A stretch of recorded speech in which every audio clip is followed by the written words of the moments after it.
শ্রীকৃষ্ণ শৈশবে পুতনা, তৃণাবর্ত, বকাসুর, অঘাসুর, ধেনুকাসুর ও প্রলম্বাসুর, অরিষ্টাসুর ও কেশী এদের মতো মহান দানবদের শৈশবে তিনি বধ করেছিলেন।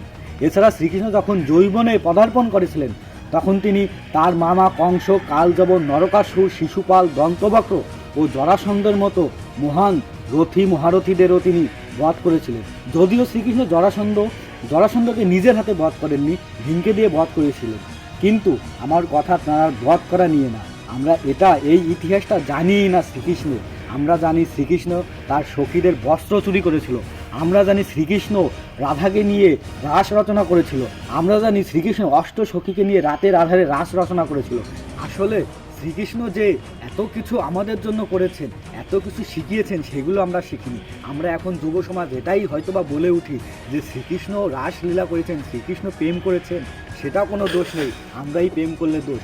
আসলে শ্রীকৃষ্ণ তো সেটা আমাদের শেখায়নি, তার লীলার একটা অংশ সেটা ছিল।